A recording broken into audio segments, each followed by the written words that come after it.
D'abord, en voyant la forme de la calebasse, je me suis décidé à faire une petite lampe. Donc j'ai commencé par faire des ronds que j'ai dessinés. J'ai mis le trait là où je vais scier plus tard La dernière opération, c'est le sciage. D'abord un petit trait fait au tournevis, manière traditionnelle africaine.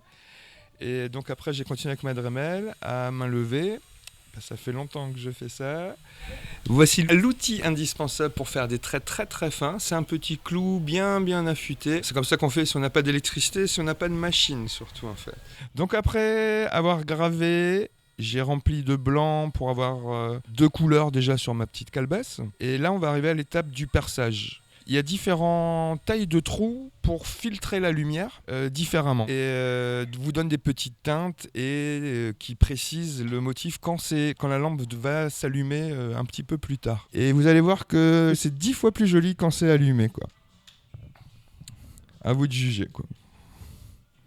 Jay est un artisan d'art. Cela fait 20 ans qu'il travaille à partir de matières végétales, particulièrement sur la coco, le fruit du baobab et la calebasse.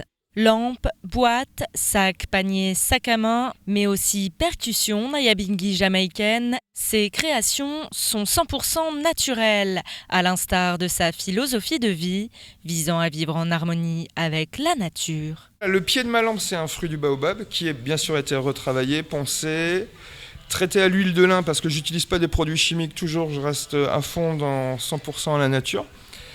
Voilà, après je fais mes petites entailles sur ma calebasse et je la pose dessus, quoi, en fait. Donc calebasse sur fruit du baobab, 100% naturel, végétal, made in Mayotte. Carte de Mayotte, tortue, baleine, mais aussi carte du monde, mandala et dessins spirituels. Ses motifs sont variés. En moyenne, cela lui prend 8 heures pour travailler une calebasse. Mais l'artiste travaille avec passion et met tout son cœur et sa bonne énergie à concevoir ses créations. Et Jay n'a pas choisi la calebasse par hasard et se dit prêt à transmettre son savoir-faire. Si quelqu'un veut apprendre à faire un tambour, à faire une calebasse, il est bienvenu à la maison, je le fais de temps en temps, quand on a le temps bien sûr. C'est un savoir ancestral, c'est africain. En Afrique, il y a des siècles et des siècles, on utilise déjà la calebasse pour baigner les bébés, pour faire les réserves d'eau, les réserves de lait, les réserves de sel, avant l'ère du plastique et l'ère de cette consommation abusive, là. Plus les années passent et plus ça se perd et ça se perd, donc... Moi, je suis content de préserver ces traditions, même si c'est pas mes traditions, moi, de petit Mzungu de France, quoi. Il faut pas perdre les fondamentaux, tout vient de la nature. Il faut retourner aux sources. C'est pas le béton, c'est pas l'argent qui doit diriger le monde, c'est l'amour, la paix, la tolérance. Il faut pas perdre toutes ces vieilles traditions, toutes ces cultures, parce qu'il faut que le monde change, quoi. Ça peut pas marcher là, comme ça marche comme ça.